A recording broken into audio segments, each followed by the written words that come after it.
Live 24/7. This is AGT Live 24/7.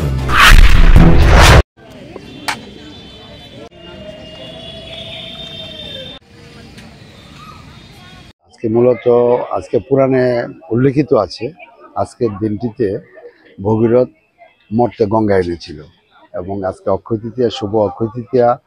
এটা পুরাণের থেকে বহু বছর ধরে চলছে। আর বিশেষ করে আমরা শ্রী শ্রী রাম ঠাকুরের দীক্ষিত। এই দিনে রাম ঠাকুর সূক্ষ্মদেহে এসেছিলেন এবং এই দিনে উনি দেহ রক্ষা করেছেন।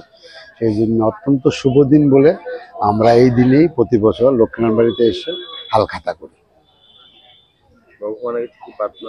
ভগবানের কাছে প্রার্থনা করি এখন দেশের মধ্যে যে একটা পরিস্থিতি চলছে, ভগবান যেন এই পরিস্থিতি থেকে যেন আমাদেরকে উত্তরণ করে।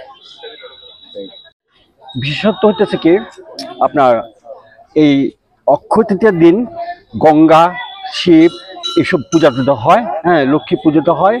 এখন সবচেয়ে বড় সোনার দোকান, হ্যাঁ, স্বর্ণ, এটার একটা ভীষণ পূজা টুজা হয়। এইটাই অক্ষয় তৃতীয়ার, এটা আর কি মূল উদ্দেশ্য আর কি। এটা হালখাতার দোকানের যে তার যে উন্নতি, তার যে ধন সম্পত্তি, হ্যাঁ, ওটার জন্য তারা হালখাতা লেখে। মূলত এখানে আসা, ঠাকুর দর্শন করা, আর প্রথমত আমাদের দোকানে যাত্রার জন্য এসেছি। আর সববারই আমরা এখানে এসে থাকি, এসে খাতা যাত্রা করি আর কি।